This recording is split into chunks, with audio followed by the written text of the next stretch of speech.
Տիկին Ավանեսյան շարունակվում է Սուրեն Նազինյանի և ձեր միջև հեռակա մենամարտը։ Նազինյանը հարցազրույցներից մեկի ժամանակ ասել է, որ փորձում էին պարտադրել, որ ստորագրեն 87 միլիոն դրամի խախտման ակտի տակ։ Եվ նա հայտարարել է, որ ապացույցներ ունի։ Ինչ կարող եք ասել։ Ոչ մի բան, կարծեմ մենք մեր կայքում մանրամասն հանգամանալից պատասխանել ենք։ Երբում եք, որ այդպիսի բաներ։ Ես կրկնեմ, մեր կայքում մանրամասն պարզաբանումը տրված է։ Դες որպեսի հարցազրույցան, ոչ թե որ դուք բողոման եք կայքի։ Դուք երբում եք, որ նման բան է եղել։ Ես էլ ձեզ պատասխանում եմ, մանրամասն պատասխանը կայքում տեղադրված է։ Եվ նաև ես առաջարկել էի, որ հարցում անեք, որպեսզի ձեզ համար որևէ մութ տեղ չմնա։ Հարցում չստացանք, բայց այնուամենայնիվ կայքում տեղադրել ենք։ Հիանալի է։ Դուք որպես առողջապահության նախարար, եթե իսկապես Սուրեն Նազինյանը 87 միլիոն դրամի խախտում է արել, այս մի քանի տարիների ընթացքում ինչու՞ չեն կալանավորել Սուրեն Նազինյանը։ Հարգելիս, ես պատասխանել եմ հարցին, այլևս ավելացնելու ոչինչ չունեմ։ Պատասխանել եմ։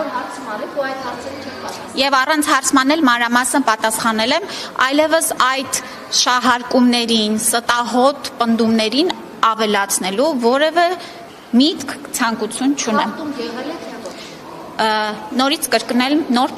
նույն պատասխանը ինձ թվում է չարժի։ Ինչով եք պայմանավորում ձեր եւ տվյալ անձի միջև առկա լարվածությունը, աշխատանքային է, միջանձնային է, ինչով պայմանավորվում։ Ես որևէ մեկի նկատմամբ չունեմ լարվածություն, այդ թվում նաեւ պարոն Նազինյանի, թե ինքը ինչ ունի լարվածություն, թե ոչ լարվածություն, տեղյակ չեմ։ Այս ընթացքում հաճախակի այս տարիներին ինչ որ դառնալ է Ավանեսյան, տարբեր անձանց հետ այդ լարվածությունը եղավ, հա,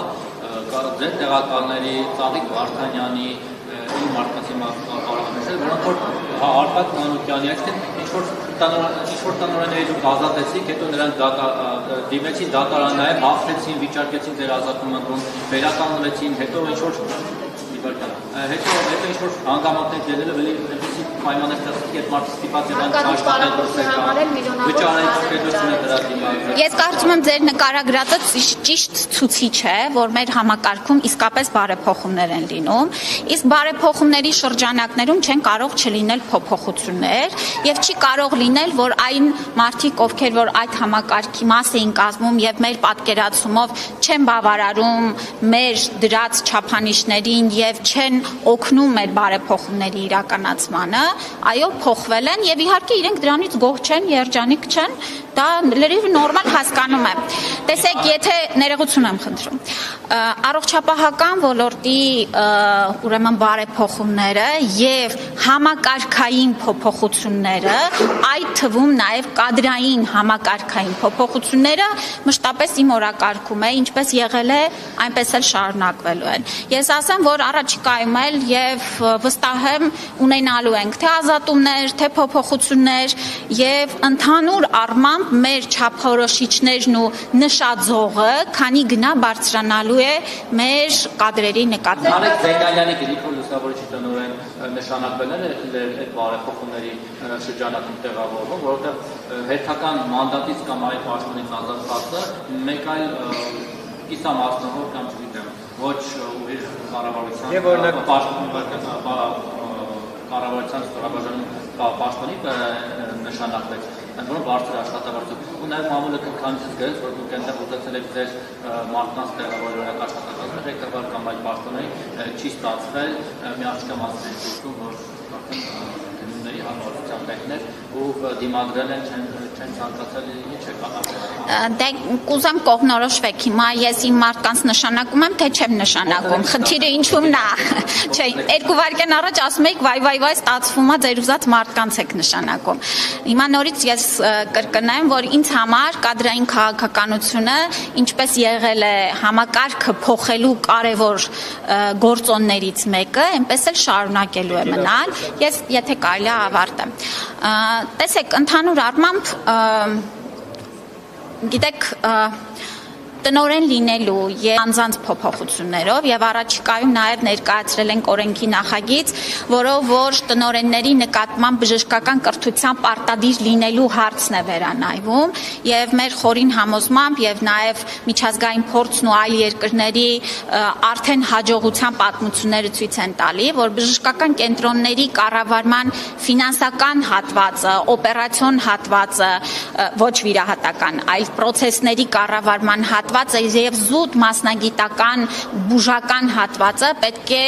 որոշակիորեն տարանջատվի եւ ըստ էության դրանով նաև մենք համակարգային փոփոխություն կմտցնենք ընդհանուր կառավարման մեջ, առաջիկայում նաև այդ կիրականացնենք։ Դե այն մարդը դեռ նոր է նշանակվել, դեռ չունեմ գոհ լինելու կամ դժգոհ լինելու առիթ։ Ինձ թվում է պետք է թույլ տանք, որ աշխատի։ Ընդհանրապես ես որպես հիմնադիր ես եմ նշանակում բժշկական կենտրոնների տնօրեններին միանշանակ։ Այո։ Աշխատանքի առողջապահության հանձնաժողովի նախագահն էր, մանդատը թողնել է, նրա տեղակալը Լուսինե Բադալյանն է, ով ևս մամուլի հրապարակումների համաձայն ասում էր, որ պատրաստվում է մանդատը վայր դնել։ Եթե այդպիսի բան տեղի ունենա, նրան որ հաստատության տնօրեն կպատկերացնեք։ Ես կարծում եմ Տիկին Բադալյանը նման բան չի արել, չունի, դե կապրենք, կտեսնենք, կդնի մանդատը, թե ոչ, ես նման լուրերի տեղյակ չեմ։ Տիկին Ամանասյան, դուք նկատի ունեք կերպարը, որ ուշհաստատությանը կհամապատասխանի։ Ես պատասխանեցի ձեր հարցին։ Տիկին Ամանասյան, քանի որ դուք նաև ակտիվ կուսակցության նիստերին եք մասնակցում, Պաշտոնի եկեղեցու մարզեր նրա հետ ակտիվ այսպես շրջում եք, այլ հետաքրքիր է։ Այդ որտեղ եմ ակտիվ շրջել։ Բավականին ակտիվ ԿՊ-ի նիստերի մասնակցում։ Այո, իհարկե։ Գյումրի այդ մարզերը գնում է, օրինակ հետաքրքիր որպես կուսակցական հարցը դուրս է առողջապահության ոլորտից։ Մենակ ինչպես է վերաբերվում, երբ որ ազգային ժողովի նիստերի ժամանակ հրապարակավ Նիկոլ Փաշինյանը ոչ կոռեկտ իհարկե չեմ ցանկանա կրկնել դիմադիրներին վիրավորում, հայտնվում, փոխաբում է դա ձեզ համար օրինակ որպես թիմի անդամ, ողջունում եք համարում։ Շատ հետաքրքիր է, որ դուք տենց հարցը շատ այսպես բան եք հստակ եք տալիս եւ օրինակ չեք տալիս ընդհանուր առմամբ ինչպես եք վերաբերվում սուր արտահայտումներին կամ հայհոյանքներին, ընդհանուր կամ բռնությանը։ Տեսեք, ընդհանուր առմամբ դե պատասխանեմ։ Ընդհանուր առմամբ ես հայհոյանքներին շատ վատ եմ վերաբերվում, բռնությանը շատ վատ եմ վերաբերվում եւ կարծում եմ, որ ցանկացած իրավիճակում պետք է հնարավորինս ուրեմն մնանք հայհոյանքից եւ բռնությունից դուրս, այսքանը։ Տիկին Ամանասյան, ներողություն, այդ ձեր ողերին բարեկամ իսկին հրավոր բարեկամ Արսեն Թորոսյանը երեք հայհոյում էր ամբիոնից, որտեղ շատ պատկերավոր էր հայհոյում։ Այդ դու դրան ոնց եք վերաբերվում։ Ես արդեն ասացի, ես ցանկացած հայհոյանքին վատ եմ վերաբերում։ Նիստերի ժամանակ էլ են հայհոյանք։ Ես հրապարակավ դա ասեցի։ Ասեք օրինակ Արսեն Թորոսյանը, որ մի հայերի հարգելի գործընկեր։ Ես որևէ մեկին դաստիարակելու բան չունեմ եւ ես նորից կրկնում եմ եւ արդեն հրապարակային ասեցի, ցանկացած տիպի հայհոյանքին ես վատ եմ վերաբերվում։ ԿՊ-ի փակնիստերի ժամանակ էլ են նման հայհոյանքներ, Թույլ տվեք ուղղակի չանդրադառնալ ձեր հարցին, որովհետեւ նման հարց անտեղիներ ոչ։ Պատասխանեցի։ Աշխատանքից ազատել եք թուքաբանության ազգային կենտրոնի տնօրեն Արտակ Մանուկյանին, ով դատարանով վերականգնեց աշխատանքը, սակայն Հիմա նա տնօրեն է։ Դատարանով հաղթեց եւ չվերականգնվեց աշխատանքի։ Որքան գումար եք վճարել հարկադիր պարագայում։ Ուրեմն եթե դատարանով հաղթեր, ուրեմն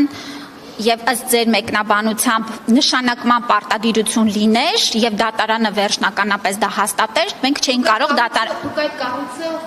թոքաբանության ազգային կենտրոնում միացրել եք մեկ այլ կառույցի։ Չենք միացրել։ Որպես իրավահաջող նա չէր կարող։ Մենք որևէ բան դեռ որևէ բանի չենք միացրել։ Հարցում արեք կպատասխանեն ձեզ։ Չէ, օրինակ դուք մեղավորություն չեք զգում, որ ձեր պատճառով պետությունը այնքան միլիոններ է վճարում։ Գիտեք, ընդհանուր առմամբ դատարանները Հայաստանում գնում են դեպի անկախացման եւ ես որևէ տնտեսվարող կամ որևէ պետական մարմին չի թելադրում դատարանը ինչ որոշում կայացնի եւ այո լինում են դեպքեր, երբ որ դատարանը կայացնում է որոշում ի օգուտ այն անձի, ով հայց է ներկայացրել կամ պատասխանող է եւ ոչ պետական մարմինն է եւ դա էլ նորմալ գործընթաց է, ընդհանրապես քաղաքակիրթ երկրներում էլ պետական մարմինները պարտվում են եւ դա է երաշխիքը ժողովրդավար, իրավական, օրենքի գերակայություն ունեցող երկիր լինելու համար, եւ եթե պարտվում ենք, դա իմ պատճառով չէ, եւ նորից եմ կրկնում, ես ձեր հարցին պատասխանեցի, այո, ազատել ենք եւ համարում ենք, որ ճիշտ ենք ազատել։ Հաջողություն։